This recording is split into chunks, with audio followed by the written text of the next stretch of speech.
So she swallowed one of the cakes and was delighted to find that she began shrinking directly. As soon as she was small enough to get through the door, she ran out of the house and found quite a crowd of little animals and birds waiting outside. The poor little lizard Bill was in the middle, being held up by 2 guinea pigs who were giving it something out of a bottle. They all made a rush at Alice the moment she appeared, but she ran off as hard as she could and soon found herself safe in a thick wood. "The first thing I've got to do," said Alice to herself as she wandered about in the wood, "is to grow to my right size again. And the second thing is to find my way into that lovely garden. I think that will be the best plan." It sounded an excellent plan, no doubt, and very neatly and simply arranged.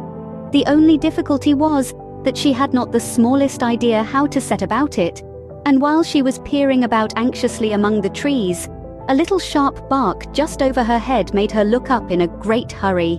An enormous puppy was looking down at her with large round eyes and feebly stretching out one paw, trying to touch her.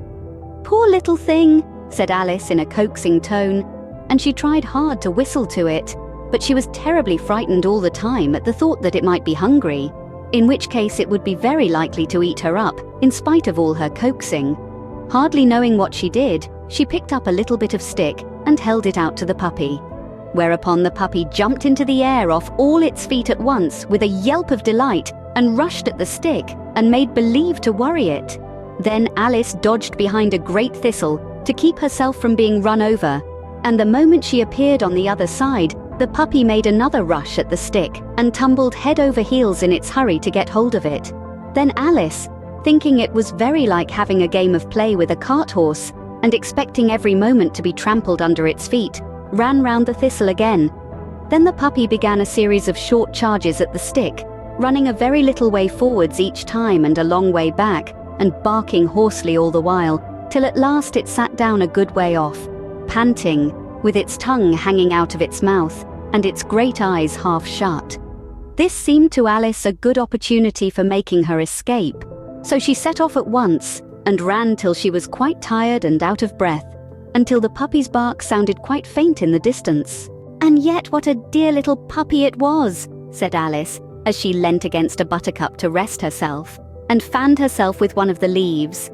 "I should have liked teaching it tricks very much, if I'd only been the right size to do it. Oh dear, I'd nearly forgotten that I've got to grow up again. Let me see, how is it to be managed? I suppose I ought to eat or drink something or other, but the great question is, what?" The great question certainly was, what? Alice looked all round her at the flowers and the blades of grass, but she did not see anything that looked like the right thing to eat or drink under the circumstances. There was a large mushroom growing near her, about the same height as herself. And when she had looked under it, and on both sides of it, and behind it, it occurred to her that she might as well look and see what was on the top of it.